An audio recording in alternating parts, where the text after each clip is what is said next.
Всем привет! Сегодня бы я хотела рассказать про альтернативу путешествия автостопом, в частности по Азии. Прежде чем начнем, подписывайтесь, ставьте лайки, оставляйте свои комментарии. Мне это все очень приятно. Теперь начнем. Чтобы путешествовать по Азии, некоторые люди выбирают путешествие автостопом, но не каждому это физически под силу и морально. Но путешествовать хочется, и хочется недорого путешествовать. Поэтому я предлагаю некоторую такую альтернативу, которая реально поможет вам в путешествии. Во-первых, я путешествовала автостопом, и вот этими способами на себе все испытала, все знаю. Именно рассказываю про Азию, азиатские страны.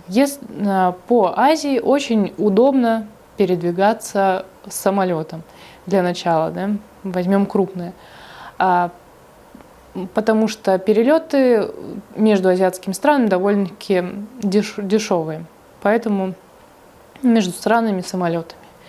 В принципе, внутри одной страны, мы, например, летали в Индонезии, там есть несколько аэропортов, вот между ними мы путешествовали тоже.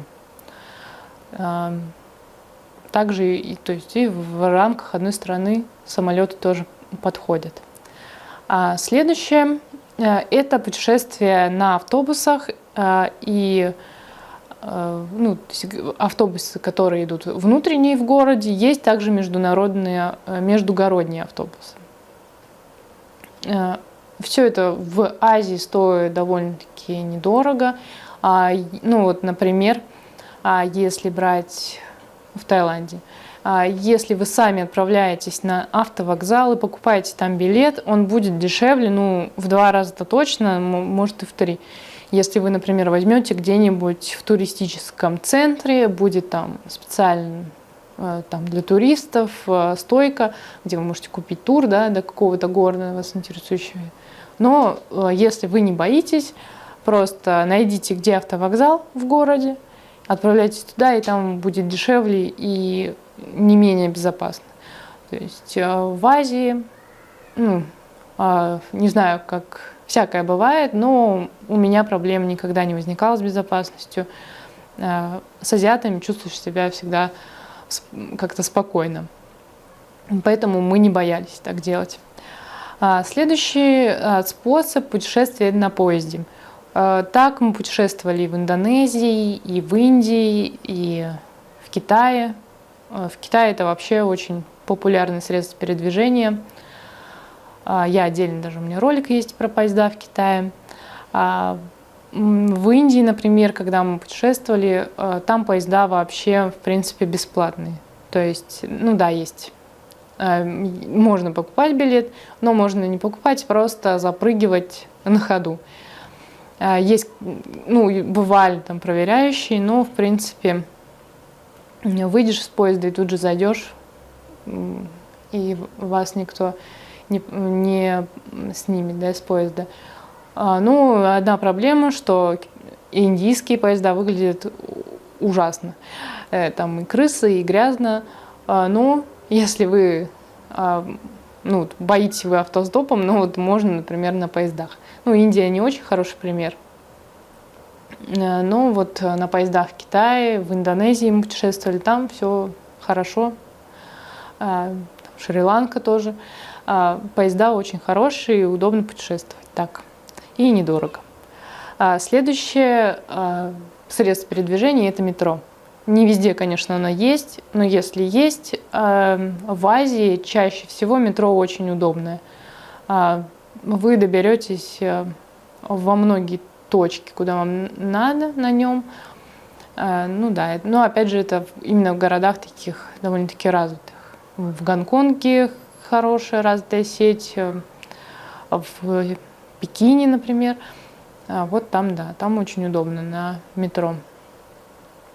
И, опять же, относительно недорого, что самое главное. Также можно путешествовать и на такси. Например, в Индонезии такси довольно-таки дешевые. прям я не люблю тратить лишние деньги, но такси мы позволили, в принципе, это нас не разорило. Также в Индонезии мы брали от вокзала такси наполовину с кем-то, тоже с иностранными туристами. Тоже так можно делать. Договариваться с кем-то и вместе ехать на такси. Это будет, во-первых, и лучше, и удобнее, и быстрее, даже безопаснее, да. Но по стоимости, например, будет точно так же, как вы поедете на автобусе. Такой момент. Также в Азии популярно снимать авто либо байк. Это подходит, опять же, тем, у кого есть права на авто, на байк, как я знаю, там прав вроде и не нужно. Я, например, байки как-то не одобряю, мне не хочется на них ездить, поэтому я лично не пробовала. Друзья пробовали, и им нравилось. Следующее средство передвижения совершенно бесплатное, не требует никаких затрат, только ваших силовых. Это пешком. Действительно, можно где-то и дойти и пешком прогуляться, и по каким-то там красотам все это посмотреть. Вполне себе, можно себе это позволить, да. Главное защититься от солнца хорошо, от дождя, от ветра, от всего, что может вас там ожидать. И смотреть по сторонам, чтобы никто вас не снес, не сбил. В плане ни на байке, ни на велосипеде, ни на какой-то рикше. Это все-таки Азия.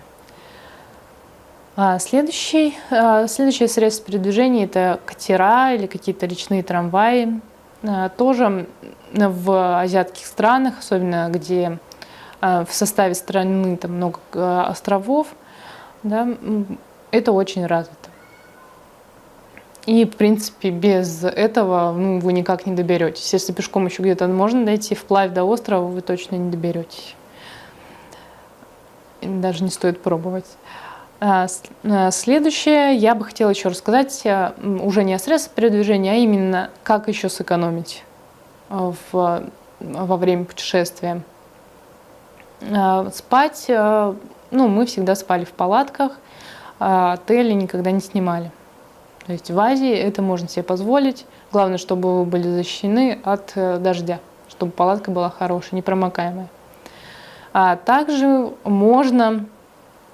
У нас частенько так получалось, что если вы где-то останавливаетесь с палаткой, возможно, вы так выглядите несчастно, что местные жители начинают вас жалеть и приглашать к себе. Не бойтесь, обычно, конечно, тоже стоит смотреть, кто вас и куда приглашает. Как-то, у нас не получалось такого, что нас как-то пригласили и ограбили или еще что-то такое. Всегда очень все хорошо заканчивалось. И мы так несколько раз оставались у местных жителей. Это очень интересно и забавно наблюдать за их бытом, их жизнью. Следующее место, где вы можете также переночевать, если это в городе, да, не везде палатку поставишь, можно остановиться на вокзале. Опять же, не везде разрешено. В Китае, например, в некоторых городах начинают приставать, чтобы не спали. Так было вроде бы в Шанхае. А так, в принципе, можно так себе позволить. В Индии там вообще все, можно сказать, живут на этом вокзале. Не только туристы, а большая часть это местные жители. Также можно оставаться, ночевать в аэропорте. Опять же, это зависит от страны, где вас там будут попросить уйти, да, и не спать где-то. Но, в принципе, люди в основном, чаще всего в аэропортах спят. Вы можете вообще хорошо себе так устроить, лежанку, спать, если у вас спальный мешок есть, специальная пенка для сна туристическая, то поспите очень хорошо. Мы так делали неоднократно, и это действительно экономит деньги. Следующий момент с едой. Еда, в принципе, везде дешевая. В супермаркетах закупаетесь, на рынках фрукты. в супермаркетах покупаете такое что-то, что не портится, сухофрукты, орехи. Вот такие вот советы для людей, которые хотят путешествовать дешево, но автостоп, да, вот что такое автостоп, это ловить попутки и с незнакомым человеком куда-то ехать, но вам совершенно это не по душе, не подходит, то вы можете делать это иначе, и это вам не обойдется слишком дорого. На этом все. Спасибо за внимание и до новых встреч.